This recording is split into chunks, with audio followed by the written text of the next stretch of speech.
Okay, so welcome back to the channel. This is part 2 of day 1. That's how you should look at it. And we're going to just build our first model together. I'm going to walk you through it for the most part because this is still part of like your first day.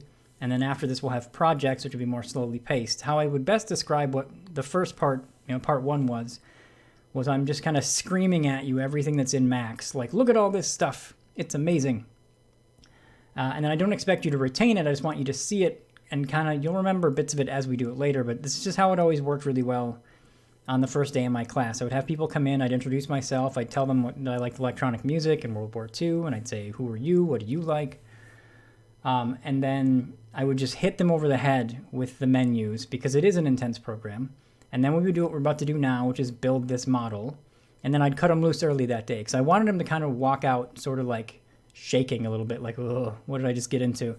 But then as we start the projects, they're much slower paced and we talk about all kinds of different things, kind of a bit at a time. This is more connect the dots. You're kind of just going to do, now that you've had a primer on the software, you're going to do what I'm doing just to build your first 3D model if you haven't built one before. If you are doing this and you have built models before, I'm not sure why you're going to a modeling for beginners class unless you're just trying to learn the UI for Max. So, all right, it will be a little bit intense, but not too bad.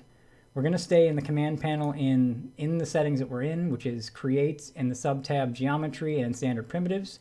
Here we have all those things that we built. Now, I would also like to mention that if you hold Control and right-click, you get a little mini build menu where you get plane, box, and sphere. I would prefer it with cylinder than sphere.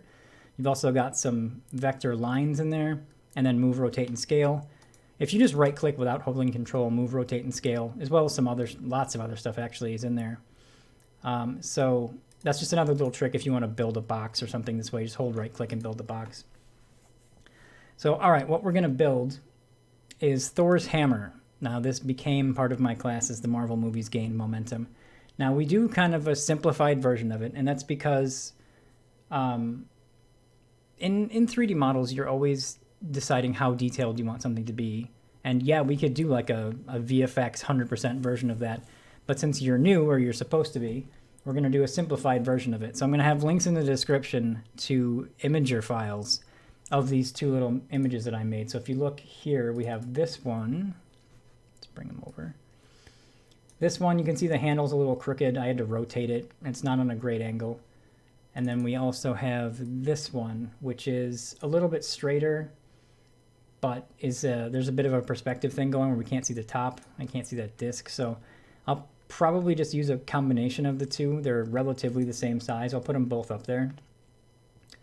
I think for the main bit, I'm going to use this kind of funky one with the bent handle. So here's how you would set this up.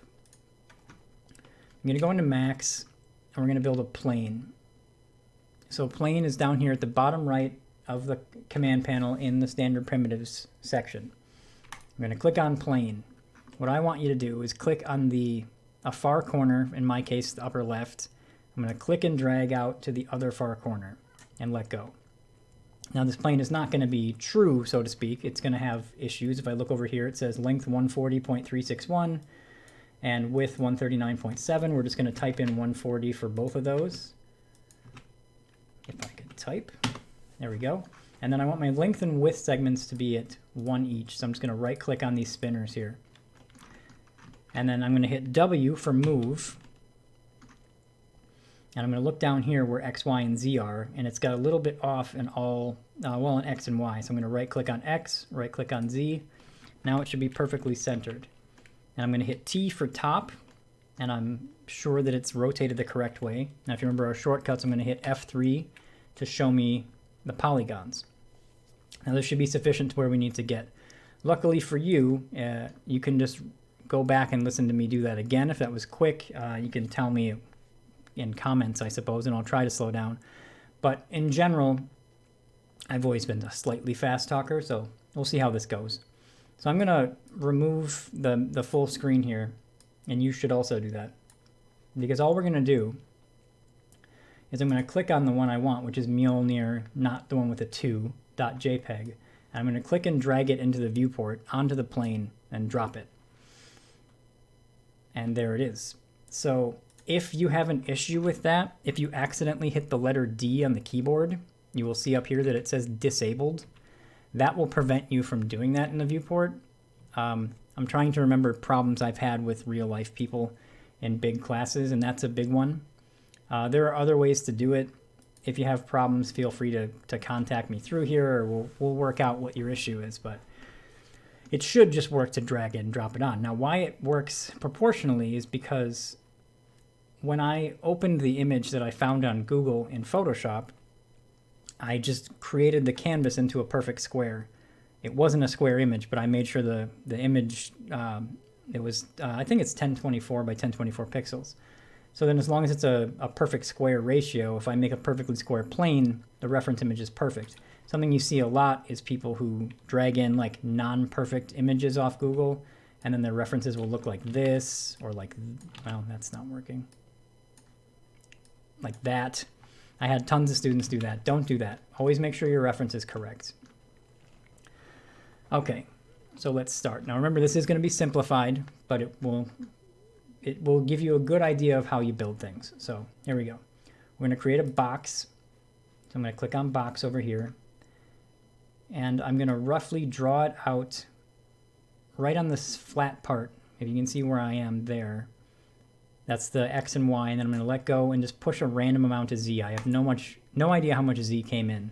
It's roughly correct, but I couldn't really see. Now I turned out of 2D, so I'm going to hit P for perspective, if you remember that. All right, so what I need to do is I'm going to try to make this thing as symmetrical as possible. So let me see what my dimensions are here. All right, so I like the length one. I'm going to set that to 20 instead of 19 on mine. You don't have to have the exact same dimensions as mine. The point is we want the length to be correct, and then I'm probably going to set the height as well to that. Now that might not be exactly the same for you. It depends if you built it. If you're building yours in the grid like this, your length and height might be the other way. So 2 of your dimensions should be the same, a cube like this, and then just your width should be whatever that is. Mine's 34.36, so I'm going to set it to 35, and that should be fine. We're just picking whole numbers because that's easier. Now, if you remember what we did in the first part of the video, I want to make this thing look better. So I'm going to I'll name this part like Hammerhead.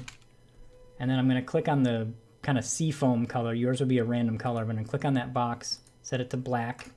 And then I'm going to hit M for the material editor. Drag a standard out of scanline. And then drag out of the this node here onto my object. One more time, in case you don't feel like rewinding. M for material editor. I'm only using scanline materials. Drag out a standard. And then I drag onto the object from the last little bit on there. So these are all inputs, and this is an output. So the output goes to the object. There's also icons up here to apply it. There you go. Assign material to selection. I don't use it. That's why I had to look for it. I usually just drag it on. So if you want to change it to something fun colored, you can. I'm going to click on, remember you double click on the material. You click on diffuse for the color. I'm just going to darken it a little bit. And I'm going to minimize that because I might want it later. So now I can hit F4 and I have my edges. Unfortunately, though, I'm seeing my grid, if you see that, and I don't want to see that, so I'm going to hit G for grid. That is another shortcut I should have gone over earlier. You can never remember everything right away, so inevitably there will be things that I forgot that I'll go over, but G is grid. And that's especially useful if you're in orthographic perspective and you hit G for grid. Okay, so that's the first part. Now we need to create some of the other details of this thing. So it has... Let me come back and look at this one. Is a bit better of an image. I think, yeah, I'm not gonna, I was debating whether or not I wanted to inset before I extruded. Don't worry about that. Okay, so we're gonna convert this to editable poly. Remember, right now we're parametric. You're gonna click over under the second tab, which is modify. Right now it says box, and I can still edit the information. We're going to right click on it, convert to editable poly. Now it is an object with sub-objects, verts, edges, borders, all that. So the first thing we want to do is we're going to hit 4 for polygons or faces, and we're going to click, then turn the camera and control click on these 2 polygons. Okay, so then I'm going to hit T for top once I have them selected, and then I kind of reorient my camera. And what I want to do is I'm actually going to bevel these, but I think I might just do an extrude and scale. They're the same thing. One's one tool and one would be a tool, and then I do it myself. So let's see. I'm going to do extrude settings and just pull it to the distance. So let's make sure you understand this. So down here in edit polygons, there's extrude, the word, and then the little button, the little box settings. We're going to click on that with those 2 faces selected. If you didn't have both faces selected, if I unclick one of them, let me figure out how I can do that real quick. There you go. So now you see it's only affecting that one or that one. It's been so long since I unselected something. Couldn't remember how to do it. So all right, back in top view. So once that's out, you have extrude by group, local normal, or polygon. This does not really matter in a single polygon extrusion, which each of these are. If you had multiple selected, it would severely matter. For example, if we had this guy and like this guy and this guy. So right here we're doing by group, here we're doing by local normal, and here we're doing by polygon where they're disconnected. What that's essentially doing is deciding what direction the grouped polygons will extrude in. We don't need to worry about any of that right now. We're just doing these 2 edge ones and they're not connected, so it won't affect us. I'm going to hit T. So you have those options, and then you have the amount, or the height they call it, and you're just going to click and drag until it matches the reference that you have. Then you're going to hit the check mark. Now these 3 buttons here, I'll quote a friend, this means yes I like it, this means yes I like it but I want to do it again, and this means no I don't like it. So if you hit the plus, it would give you a secondary extrusion to do, but I don't like that. I'm just going to do 1. And then I'm going to hit the check mark, bam. Now I need to scale it, so I'm going to stay in top mode, and I'm actually going to grab the uniform scale and scale it like this. So if you look, when I hit R for scale, I'm grabbing the middle of this widget and clicking and dragging. Now, what I have here is too small. So what I'm going to try to do is match the angles. I'm not trying to get it on the line of this. I'm trying to get it so that this line matches this line. And this one actually does look like it has an inset. Interesting. Well, I can fix that. Okay. So you should have something that looks roughly like that. So what I'm seeing here is that I see this little lip, which I wasn't sure if I was going to do because on the other reference I didn't see it there, but I'd remembered doing it before. So we're going to do another extrusion real quick. I'm going to click on this polygon, hold shift. Now shift will grab a loop of polygons. So if I hold shift, you see how it's grabbing all of them, and I click, now I have all of the polygons. Now I'm going to go back to extrude settings, and in this case, local, normal, and group don't do anything similar at all. Group freaks out and goes smush. Local, normal does what I want, and by polygon would do all 4 in that direction, so we don't want that. We want this. Like we're creating a thicker ring around what we already had. Now it's too big, so again I'm going to go back into top and just pull down that extrusion until it's roughly where these are.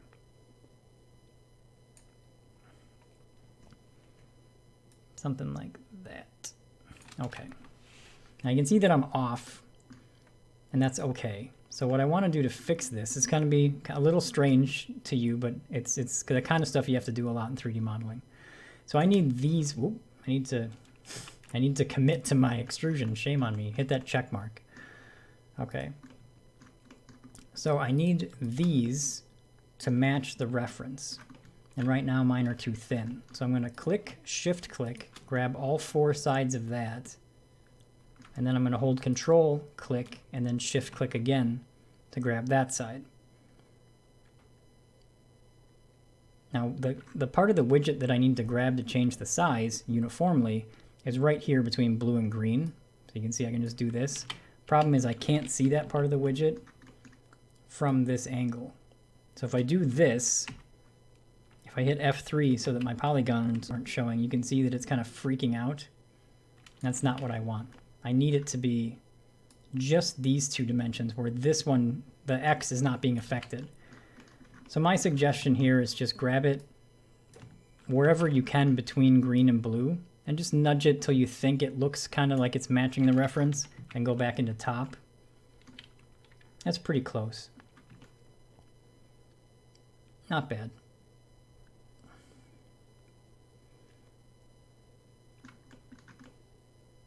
Yeah, not bad. Okay. So I'm going to hit 4 again to get out of there. That's looking roughly pretty good. It's pretty much a hammer shape. Now, right now our pivot is on the bottom of the hammer. So actually the better way to do this, I'm going to hit E for rotate and turn on my angle snaps, which is A if you remember. And I'm going to rotate it to the left 90 degrees. Now look at that little yellow text there. It tells me exactly when I'm going to get to 90. And there we go. Now it's off my reference, but I can just pull it back. So now the pivot's actually exactly where you would want it to be on this kind of object. It's centered, so if I need to attach a cylinder to it, it'll shoot right to where I need it to be. Now another thing about this hammer is it has these really big beveled edges or chamfers. So we need to add those in. So I'm going to isolate this object so that I don't have to look at the reference. The way to do that is to hit Alt-Q. Now when you hit Alt-Q, it's going to isolate your object. And it's also going to turn on this Isolate Selection toggle button. So basically Alt-Q is just a shortcut for this. Now oddly enough, it's not undo. You can set that in the customized shortcuts. It used to be for years in Macs. Alt-Q was isolate and de-isolate. Now it's just isolate, and if you want it to un-isolate it, you have to go set it yourself, and my shortcuts aren't set up apparently, so I will have to deal. So why I want to do that is so that the reference just isn't in my way. So what I need to do is hit number 2 for edges, and I want to grab this edge. Actually, any one of the 4 edges. And we're going to, just for kicks, we'll try this out. We're going to go up to Modify Selection, and then go to the Similar button. It's this big button right here. And in theory, it should grab all the edges that look like that edge. And it worked, so it grabbed all 4. There's lots of other things you could do, but I just want to get you using tools, so there you go. Now what we need to do is a big old chamfer on this guy. So we're going to scroll down into Edit Edges. I'm going to make this a little wider. So, all right, in the Edit Edges submenu, oops, I lost it. There it goes. We're going to go to Chamfer Settings. Now I'm going to keep pulling up these images. And that's not enough. I think it's like roughly something like that, my 2.7. Something like that. The thing about it is that it's not a uniform chamfer, so they should get thinner towards the edges, but we can fix that. Okay, so let's commit to this. Mine's at about 2.8. Yours might be different. I'm going to commit to it, and then I'm going to try to figure out how to fix that problem. So what that means is that we essentially need to taper these here smaller, which would mean we need to make them closer to their original shape. So how I'm going to do that, I'm going to hit L for left. Now I don't even have my polygons on. I'm still in wireframe there. And I'm going to hit 1 for vertex mode. So I'm going to grab, this is something you got to get used to doing. I'm going to drag a box around all 4 of these verts here, which is actually 8 verts because I'm looking in, through the model, so you can see which vertex it is, or vertices. It's all of these. So otherwise you could drag one around there, hold control, drag it around there, hold control, drag it around there, and so on. How we would normally do it is just drag a box around those. We're going to grab these 4 and then those 4. So I'm going to hit R for scale, and I'm going to pull them out to the right and X, but the most important part is that they're they're pulling away from each other, like that.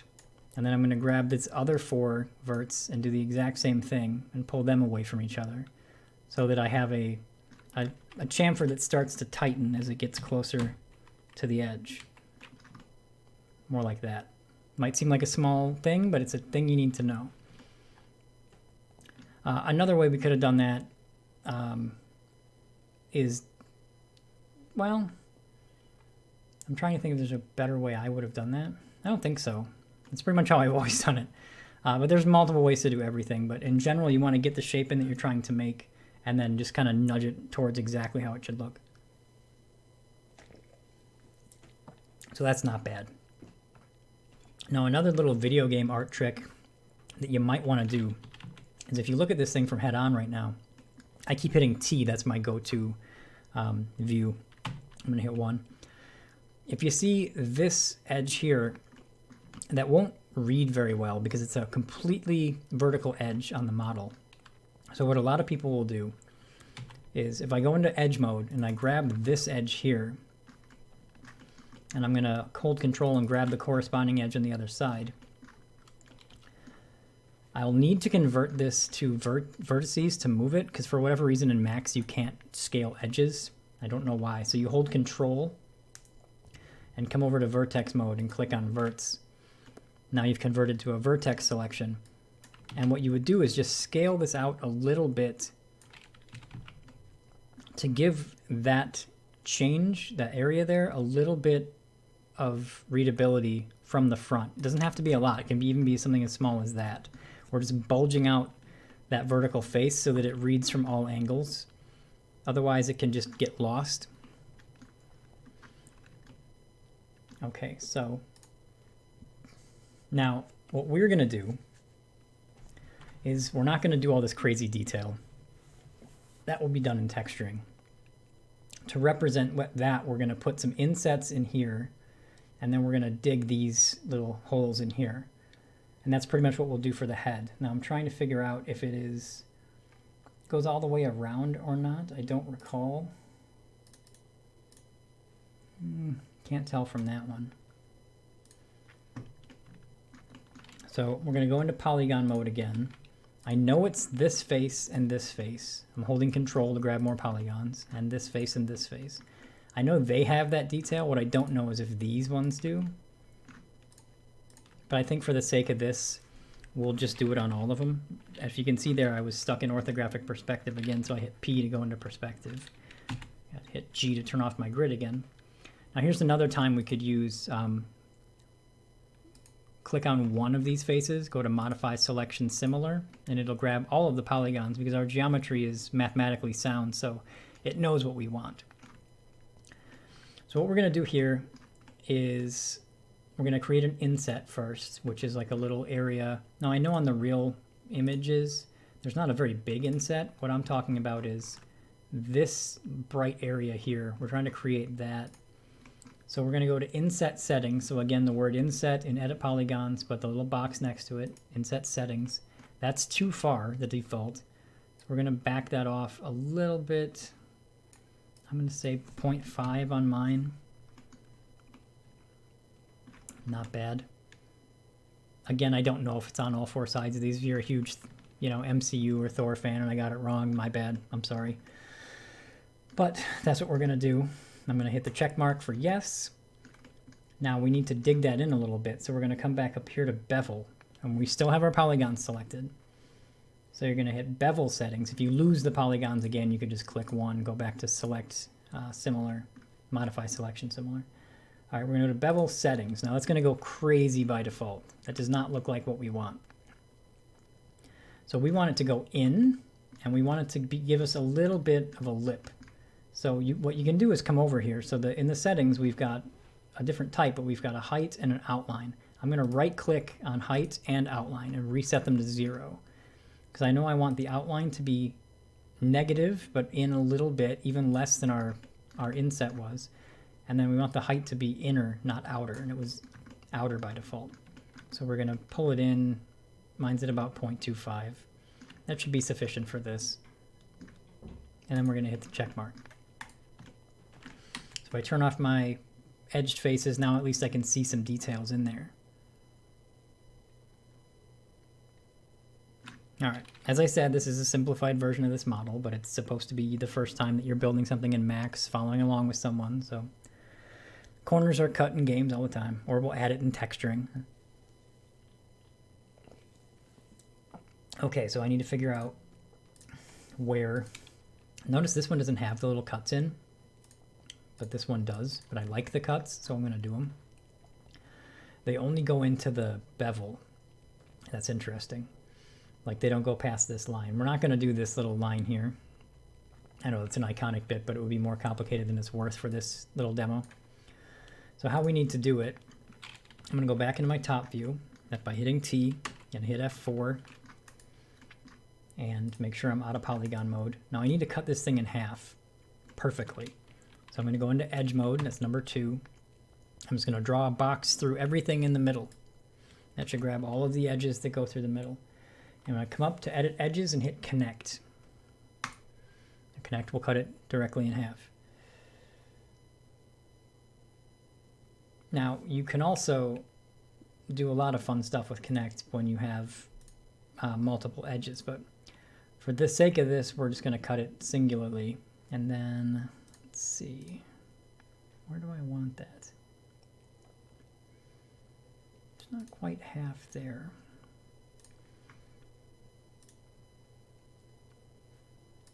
Okay.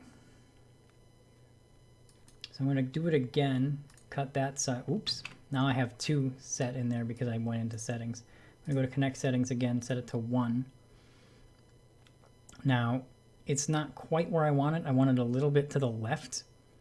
So I'm going to click and drag on this bottom spinner. I'm going to push up until it gets to about 20 on mine. Again, look at what I'm doing. Don't think about the numbers because you might be in a different scale. Maybe the numbers work for you, maybe they don't. So right about where 20 is. So that's slide. It's connect edges, slide, and then pinch. Pinch would be if we had more than one. We can pinch them together. But we're just going to do the 1, and then we don't have any of that. So we're just going to move it over to about 20. So we slid it over. I'm showing you a couple of different methods here. So then you're going to have an edge there. You're then going to click on the word chamfer up in this edit edges menu. Well, that's not true. You need to make sure you're still selected on that edge and click chamfer. Then you're going to click and push and split it up. Now we could have done that the other way, but I just wanted to show you how this tool works. Chamfer can also take one edge and make it 2 edges. Now we're creating this little slot here, so mine might even be a little too wide. And if it is, we can scale it later, but we don't really care for now. So as you can see, it's only on one side, and that's okay with me. As a matter of fact, for fun, let's hit 4 for polygons, and let's delete half of our hammerhead. So just go over to this half that you don't have that on, hit delete. That's fun. We do this kind of stuff all the time, so don't worry about it. Now where we need to cut that little thing is here, here, and here. Sorry, my phone just went off. I didn't think about that before I started doing this.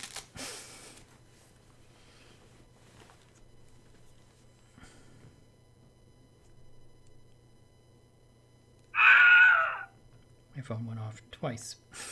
My apologies. All right, so yes, that was a Wilhelm scream.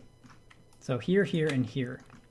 Those are the 3 polygons we need to... We're going to do essentially what we did here, a bevel. So you're going to grab those 4, make sure you hit T to make sure you're on the bottom. And then you're going to hit bevel settings again. And actually, our settings are almost perfect. You can see that it's creating this little inset here.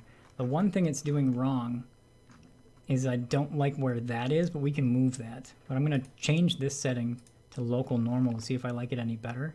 That's a little better. I'm going to back it off a little bit. And then I want to make it a little bit thinner, so I'm going to push out this outline. I want it to be pretty thin, but kind of deep, if that makes sense. Like, so I want this to be thin and then this to be farther down. So just play with it until it looks right to you is really the answer. But so I switched from group to local normal, and then I set the depth to about 0.25 and then the outline to about 0.18. And then I hit the check mark. And that's okay for me. Now, if I don't like where this edge is, I can move it, but I think it's okay. Let me see. All right, so let's talk about how to move it. I think it's a little bit too sharp because it digs back in. So up here are the constraints. You've got no constraints, edge constraints, face constraints, and normal constraints. We want edge constraints, the little white box with the red outline. Now when edge constraints is on, when I move this edge, it will only move to other places within these two edges that are already there. So all I want to do is give it a little bit of a push away from that edge so that it's kind of softer. I'm going to do it on the top and the bottom separately. I don't really care in this case if it's identical. If I did, I could fix it later. It's not that big a deal, but I just want to soften that up a little bit. And then to put the rest of our hammer back, before you leave edge mode, grab this edge, any edge along the gaping hole that we created when we deleted half of it. Now you won't have a shortcut to this yet, but you're going to click on the modifier list drop down. It's a big list of stuff you can do. Very big list. All I want you to do is type SY quickly on the keyboard while it's open. So click on it, type SY. You're looking for the symmetry modifier. If you click on symmetry, it should put the other half of your hammer back. Now if it doesn't, it could be flipped and you could have nothing. If that's the case, look for the flip checkbox and uncheck or check that.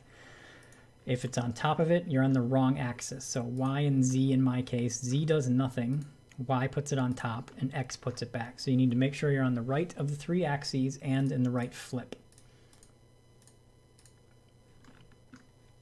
Now that's a modifier, and this is the modifier stack. We haven't really gotten into that yet. We have editable poly and symmetry. We need to get rid of that symmetry, so we're going to right click on the word symmetry, collapse to. It's going to say, whoa, hold the phone. You're going to say yes. And now you're done with that. And that's all we're going to do for the main head part of the hammer. All right, so I'm going to hit this isolate selection toggle again to bring back my original reference. Now we have to do a few things yet. The handle, the disc on top, and the leather strap, which you can see a lot better in this one, kinda. We're not going to do this extravagant of a bottom piece. That's just not in the cards. So we need to build a cylinder for a couple of different reasons. So we're going to go back to the first tab, which is build, or create rather, and then geometry, cylinder we want. Now you can build it however you want. It's not going to be in the right direction or anything, so I'm going to click and drag to create my X and Y, let go, create some amount of Z that I can't see, and then turn the camera. You could also create it in 3D, that's fine. Doesn't matter to me. So once you've created it, either on the Create tab, if you haven't clicked off it like a silly person, or go to the Modify tab to be able to change the radius and stuff. The main thing is I want to make it look like the rest of my stuff. So I hit F4. It looks like a pink mess. So I'm going to grab it. I'm going to click on the pink box, click on black. Now the way that you would not have to do that anymore is you can uncheck assign random colors in the Max menu here, and then it'll always come in black and at least remind you to put some material on it, which I'm going to hit M and then drag my material back on here. Okay, so this will be the handle piece. So I'm going to rotate it down 90 degrees. I'm going to go into my top view. Now when I go into top, I also hit Z for zoom extents, and that brings me closer. So if I'm like way out here and I hit top view, if I hit Z, I'm right where I want to be. So Z is a good shortcut. So I'm going to line this up. Now the pivot is down here, so I'm going to put it kind of where this part starts, where the metal thing starts. And I'm just going to scale it up into position. So that's going to be roughly the right length. Now over here in radius, I'm going to turn the radius down until it's roughly the same radius as the one in the picture. Now it's still off center, so I'm going to hit W for move, and right click on X to center it in X. Now it doesn't match the reference because the reference was wonky, if you recall. It never looked right, the reference. And actually the handle looks a little thick yet, so I'm going to turn it down even a little bit more. And actually my hammerhead got off center somehow, so I'm going to... whole thing's all wonky. Well, let me center that. I'm going to move my reference over. More than likely the image is just not centered in the reference picture. Normally we would freeze this reference. We'll worry about that kind of stuff later. Another shortcut I want to talk about right now is Alt-X, which makes meshes transparent. I don't actually use this very much, but we'll probably use it today just because it's easier than the other option. We do it when we need to be able to see through. And I still think my handle's too thick, so I'm going to bring that radius down. We're still in parametric, so over here in radius, I'm just going to turn it down. Maybe back off the height just a little bit. Okay. So I can hit Alt-X again, go back to here. I'm going to click on the handle. I'm going to right-click on height segments and set it back to 1, because we're going to add those in manually. I think we're ready to convert. How many sides do we have? We have 18 sides. I'm going to set this to 20 sides. That does matter for the purposes of this exercise. The main thing is, if you look at 18 sides, does not have an edge perfectly centered on the top, but 20 does, and I need that for something we're going to do. So for the sake of just going along with me, set your sides to 20, height segments to 1, cap segments is 1, and just basically match that thing up to the reference. Okay, so before we start making the handle, really quickly, we're going to hold Shift. Now I'm in a parametric, so I don't have any sub-object mode, so I can't be accidentally in something else. And you'll notice that mine is perfectly centered because I put this thing centered earlier, so that's good. I'm going to hold Shift and drag up on the green arrow to the top of the hammer and create a duplicate of that cylinder. Now what I want to do is hit R for scale and squish it. So I'm just pulling on this green part of the widget. I'm going to move into top mode so I can see that thing. So I can hit W for move. I'm going to push it back past the point of the top of the hammer. So I'm going to crash through it here. I'm going to hit scale again, pull it down till it matches here. And then I actually need to make it match this reference as well. So I'm going to grab where the blue and the red meet, scale it up like that. And that's pretty much all that piece is going to be. We need to kind of video gamify it real quick. So the idea there is it doesn't need back faces. So I'm going to hit Alt-Q again. And I'm going to hold, or right-click, go to Convert to Editable Poly. We're going to do two things to this thing really quickly to make it kind of concise for what we're doing. We're going to hit 4. We're going to grab the polygon that goes inside of the hammer. I'm going to really check real quick to make sure I'm grabbing the right one by going back out of Isolate Selection Toggle. And then I'm just going to hit Delete because we don't need polygons where they're not going to be seen. That's no point in rendering that. Then I want you to grab the other polygon that will be seen. Then you're going to hold Control and go to Edge Mode in the selection menu here. That will make you grab all of the edges all the way around. We're going to give it a little bevel just for show. So we're going to go up to Bevel Settings, or Chamfer Settings, excuse me. Chamfer and bevel are very similar. Sometimes I get the terms kind of confused. So, okay, here's something interesting. If you see, it looks kind of crappy. It's basically just creating an inset.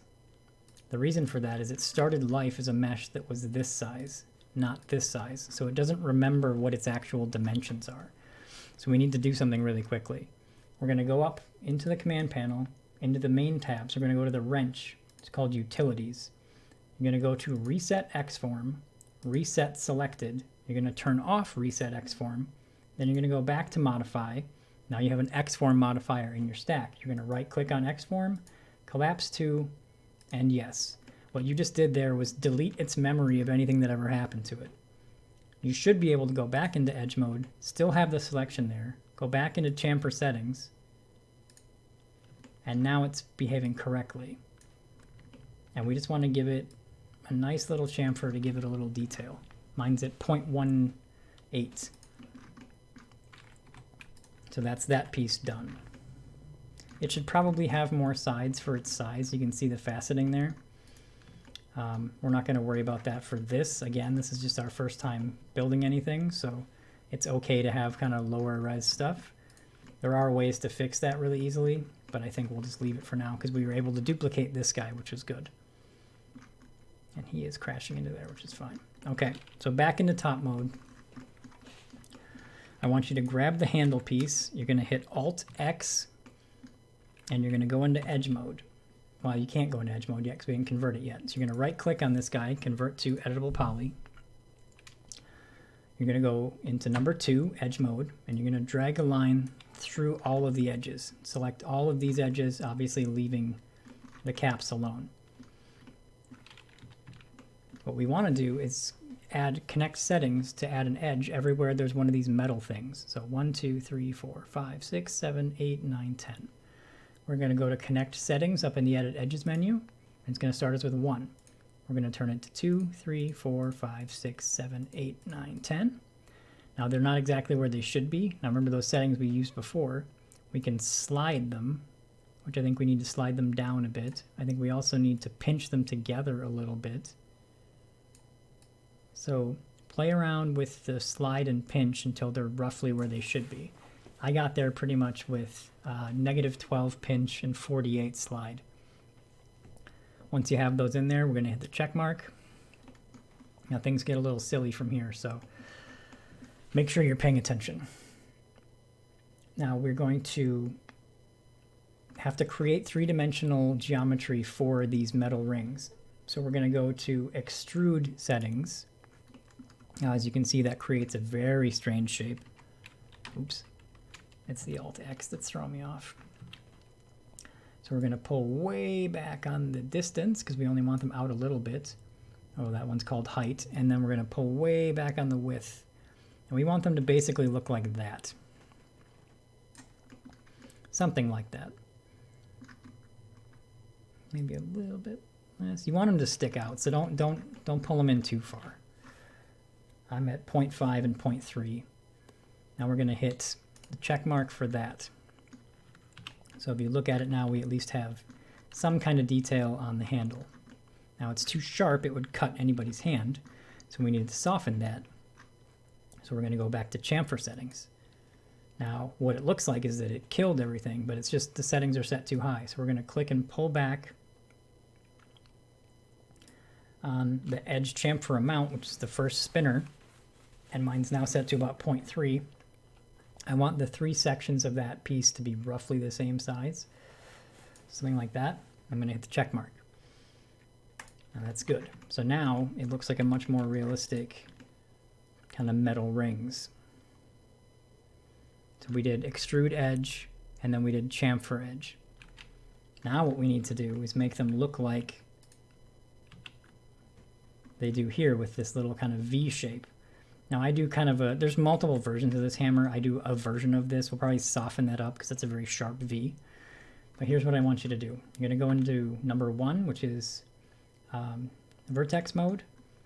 And you're going to grab all of the verts in the middle, on that middle edge that I made sure to create. Now it's actually a little bit tough. One easier way to do it might be to go into front mode and grab like that. That should grab all of them. So as you can see, what I was doing was coming from this angle. So I have a much easier job of just drawing a box around all of that stuff. Now here's something we haven't even really talked about that we're going to use to do this. I'm making my command panel slightly bigger. So we're going to use something called soft selection. So it should be right underneath the selection menu. It's probably nested. So you're going to click on soft selection. And you're going to click on use soft selection. Now what this does is create sort of an impact map of colors. Like the closer to red the color is, the more the verts are going to move. So we're going to move these verts down. If I left the soft selection like it is now, everything would sort of gently bend. We don't want that. So what we need to go to is our fall off distance. So right now it's set to 20. We're going to pull that way back. So now you can see the white stuff won't move at all, blue barely, and so on. Now we can test it a little bit. That's not too bad.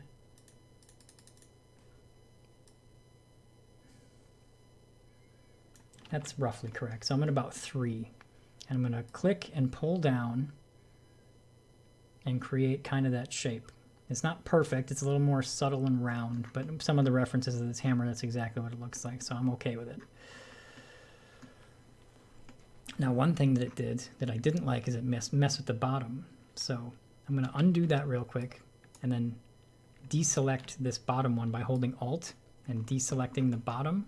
And then I'm going to go up to the top and hold Alt and deselect the top. I don't want the top and the bottom to be involved in this. And I'm going to pull them back down. There we go. Now I'm going to get out of vert mode, and that should be that. I hit Alt X to get back out of there. So we're looking pretty good. So the only thing left is the cap and the strap. So how I'm going to do the cap, I'm going to do a little trick that we do quite a bit. I'm going to go into polygons on the handle. I'm going to grab this bottom circle. Now I don't want soft selection on anymore, so make sure you uncheck soft selection, and you can nest it again if you want. What I need is I need a cylinder this size, but I don't need it connected to this piece. So I'm going to hold Shift and pull it out. Now this clone part of mesh menu is going to come up. We want clone to object, not clone to element. And I hit OK. So now I'm still selected on this. I need to deselect polygons. Now I can click on this cylinder that I just grabbed, and he's a new piece. So his pivot's in a weird place, but I don't think that really matters for us right now. We're going to drag him back up into here. We're going to hit R for scale and scale him a little bit bigger. Something like that. Now he's backwards. He only has a polygon on this side. This side is technically invisible, even though it shows up black here. So we need to rotate him. So you can just grab that polygon and grab the rotate, in this case on Z, and I can rotate him 90 degrees, or 180 degrees, excuse me. And that's what he should look like. Now remember, I'm in polygon mode when I'm doing that. If I wasn't, he would go way up here. He would still, in theory, be centered, but you'd have to push him back here. That's because his pivot's in a weird place. So one way around that is go into polygon mode, grab the polygon, rotate the polygon 180 degrees, not the mesh.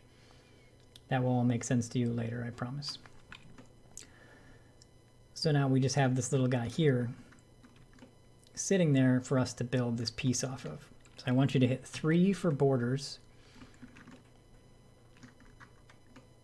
And borders will grab the edges of this guy. We're going to build this whole thing with borders. You're going to hit W for move.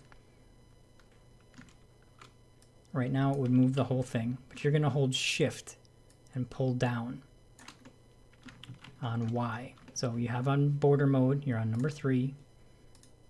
You grabbed the border of this guy, that will be those edges there. You're going to hold Shift, pull down a bit. And now you have new polygons. That's a 3ds Max thing. That's very cool. So now that's not exactly the shape I want. You're going to hit R for scale. You're going to grab where Z and X meet, and we're going to flare that out just a little bit. So we're only scaling these edges, not the whole object. So that's how it'll change its shape. Now we're going to create a really large area. It goes down to here. So we're going to go back to W, hold Shift again, pull way down. Now we have the majority of the little pommel on this thing. We're going to hit R for scale again, scale it out quite a ways. Now I just want to kind of end it. So we're going to hit W again, hold Shift, pull out again. You're going to hit R for scale again. We're going to pull in this time. And then we're going to hit up here. In the geometry all part of the ribbon, you're going to hit cap poly, and that should close it off. Now this edge isn't really doing a whole lot, but I can fix that. I'm going to go into number 2. I'm going to double click him, grab him, and then pull him forward a little bit to create more of a, like a bevel on the end of it. That's kind of more what I wanted it to do. Yeah, that looks cool. All right, so that's all we're going to do for that pommel bit. So the last thing we're going to do on the follow me along thing is the strap. Now, you'll see all the polygons we created earlier in the shift drag method don't have smoothing groups. They look like absolute butt. So we're going to grab that, hit number 4 for polygons, Control A for select all. We're going to come up into polygon smoothing groups and hit auto smooth. That sets smooth edge anywhere the angle is less than 45 or hard edge above 45 or wherever we tell it to be. I like the way this looks mostly. I kind of want this to be a hard edge. So if I click and shift click that, I can hit auto smooth again and it'll give that its own group. Smoothing groups are something we'll get into a lot more later. But that looks pretty good. Again, I know I'm going fast, but you can go back and re-listen, and I promise we'll go a lot slower on the projects. Okay, so the strap. The strap we're going to use a spline for. So you need to go back to Create, and instead of Geometry, you're going to go into Shapes. And you're going to go into Line, the first one. Now this is like the pen tool in Photoshop. If you've never used it, it's a Bezier curve system. So when you click, you're going to get a vert and a line. If you keep clicking, single click, you'll get a very rigid structure. That's not what we want to do. We're going to click and then click and drag and get these nice Bezier curves. So how I have people do this is we do it within 4 clicks. I haven't done this in a while, so let's see if I still remember what I'm doing. We're going to click to come out, pull up, click and drag, click and drag. All right, that's 3 clicks. So we're going to do something like that. So let's try. All right, so click, click and drag, click and drag, click and drag, click and drag a little bit. I think that's how I would do it. You can't really see it in my reference, so we're kind of not using the reference. The main thing we wanted to do is come out of this edge and go into this edge. We're kind of just faking it. So let's do it one more time. Click, click and drag a bit. Go way down here. Click and drag. I want like some asymmetry in it, so click and drag. Click, and I'm going to drag a little bit just to get it back up there. And then I right click to get out of there. Now if I want to move these around, I can hit 1 and I'm within these verts and I can kind of scoot them around. Once you start messing with the Bezier curves though, it gets a lot harder. So in Max, if you want it to move in a certain axis, you actually need to click on that axis's arrow before you move the Bezier curves. That's some pretty advanced stuff, doing Beziers in here. So if you're not comfortable with it, just keep doing it, undo it, and do it again. Again, I'll show you one more time. Just go like a click and drag to get a little nudge out. And I come way down here, way over here and down, back up here. Something like that. I actually like that one better, so let me bring him over. Now he doesn't quite fit my reference, so I can come into here, kind of pull that vert over here. This guy's Bezier doesn't quite line up. Do it like that. Okay. So my best advice is just keep trying. Click is to create a vert. Click and drag is to create a vert with a Bezier handle. You can convert if you accidentally do it wrong. We'll do a whole section on line shapes at some point. But for this, it's just a chance to show you another way that we build models. So remember, click, drag, way down, click, drag, way up, click and drag. I know I'm trying to make it seem simple, but it kind of is. So once you get some kind of shape that you like, you're going to grab that shape. My reference is just annoying me here, so I'm actually going to delete it because I don't think I need it anymore. So what we want to do with this line is we're going to go into the Modify panel, and in that there's a whole section of stuff for splines. We're going to go into the top one, which is rendering. We're going to enable render in viewport, or enable in viewport in the rendering section. And as you can see, it turns it into kind of a rope here. I'm going to hit M and throw my material on there because I like to have my material on everything. I don't want it to be a rope. I want it to be a strap. So if you look below the enable and viewport, you have radial and rectangular. We're going to click on rectangular, but that's obviously a little too thick. So we've got some parametric settings in there. I'm going to pull back on, well, the length is fine. It's the width that's too thick. I'm going to pull that back a little bit. That's looking pretty good. Now you can see it looks a little jagged. That setting is down here in the interpolation menu. I can actually turn up the interpolation to make it rounder. And that's pretty much all you need to do with it. Now, obviously, in this case, we didn't cut a shape for the strap to go through, and it just sort of ends in there. But that's, you know, game art is all fake and stuff.